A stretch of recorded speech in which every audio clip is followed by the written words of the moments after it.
po si Atty. Harold Expicio, Vice Mayor ng Reyna Mercedes Isabela. Ang Isabela po ay nasa norte. Isa po akong Ilocano. Nagtataka siguro kayo, bakit ako nandito? Nandito ako para sabihin sa inyo na ang mga Ilocano, ang mga taga-Isabela, mga taga-Luzon, ay solid Duterte!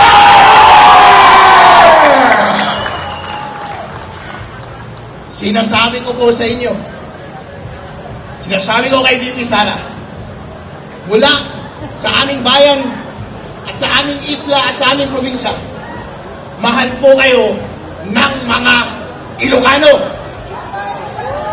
Totoo po yan. Hindi po ako nang bobola. Dahil po, kahit sabihin nilang maraming nagmamahal kay BBM, sabihin na hindi namin mahal si Sara.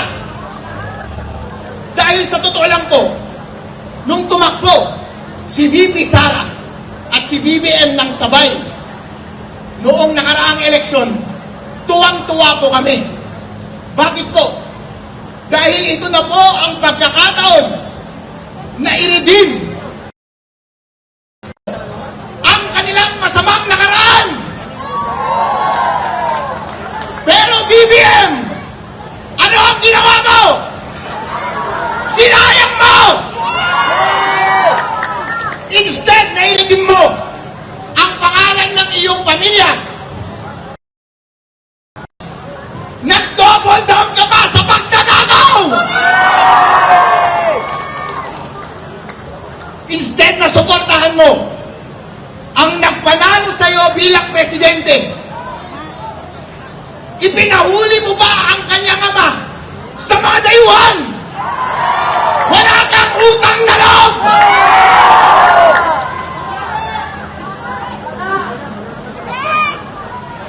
Mga kababayan, ito po ang tinanong ko sa inyo. Gusto nyo ba umuwi si President Rodrigo Duterte dito sa Davao? BBM, hindi ka nag-iisip. Mas inuna mo ang iyong pinsan na si Tambaluslos. Isa kang tanga. Gusto mo ba na kapag president na si VP Sara ay ipakulong ka rin namin? At ang iyong buong pamilya? Mga walang iya kayong mga senador at mga congressman, gusto nyo bang makulong din kayo?